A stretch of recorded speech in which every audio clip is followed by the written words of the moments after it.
ଭଦ୍ରକ ଜିଲ୍ଲା ଭଣ୍ଡାରୀପୋଖରୀ ବ୍ଲକ ସନଶାସନ ପଞ୍ଚାୟତ ଅଧୀନ ବଡ଼ କଣ୍ଟାପଡ଼ା ଗାଁ ଆଜି ବି ବିକାଶରୁ ବହୁ ଦୂରରେ। ସ୍ୱାଧୀନତାର 78 ବର୍ଷ ପରେ ମଧ୍ୟ ଗାଁରେ ନାହିଁ ଭଲ ରାସ୍ତା, ନା ଅଛି ଖେଳ ପଡ଼ିଆ। ମଞ୍ଜୁରୀ ରୋଡ ବଜାର ଉପରେ ନିର୍ଭର କରୁଥିବା 300 ପରିବାର 2500 ଲୋକଙ୍କ ପାଇଁ ବର୍ଷା ଦିନେ ଜୀବନ ନର୍କ ସମାନ। ବଜାରକୁ ଯାଉଥିବା ଏକମାତ୍ର ରାସ୍ତା ମଝିରେ ରେଳ ଲାଇନ୍ ଥିବାରୁ ଟିକିଏ ବର୍ଷା ହେଲେ ପୋଳ ତଳେ ଜଙ୍ଘେ ପାଣି ଜମାଯାଏ। ଗାଁ ଭିତରେ ରାସ୍ତା ଏତେ ଖରାପ ଯେ 2 ଚକିଆ ଗାଡ଼ି ମଧ୍ୟ ଯିବା ଅସମ୍ଭବ। ଅଭିଯୋଗ ପରେ ଅଭିଯୋଗ, କିନ୍ତୁ ଫଳ ଶୂନଟେ।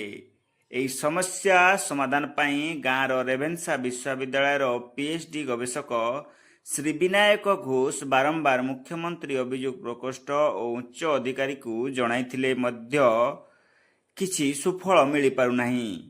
ଖବରକାଗଜରେ ବି ଖବର ଛପିଥିଲା, କିନ୍ତୁ ପ୍ରଶାସନର ନିଦ ଭାଙ୍ଗିଲା ନାହିଁ। ଫଳରେ ଜରୁରୀ ସମୟରେ ରୋଗୀକୁ ଡାକ୍ତରଖାନା ନେବା ପର୍ଯ୍ୟନ୍ତ ଗାଁ ଲୋକେ ବହୁ ଅସୁବିଧା ଭୋଗୁଛନ୍ତି। ଜନତାଙ୍କ ପଦକ୍ଷେପ ଓ ଚେତାବନୀ ଶେଷରେ ଅଣ୍ଟା ଭିଡ଼ିଲେ ଗ୍ରାମବାସୀ।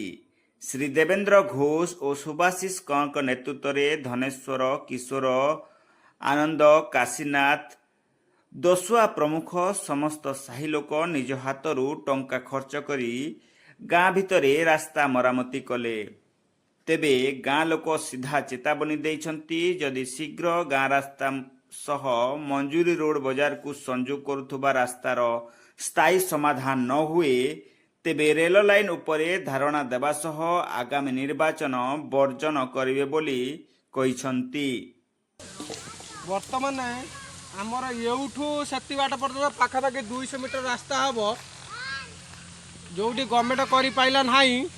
ଆମ ସାହି ଲୋକମାନେ ନିଜ ହାତରୁ ପଇସା ଖର୍ଚ୍ଚ କରି ଆଜି ଡଷ୍ଟ ସବୁ ରାସ୍ତାରେ ପକାଉଛନ୍ତି। ଏଇ ହେଲା ବିଜେପି ଗଭର୍ଣ୍ଣମେଣ୍ଟର କାମ।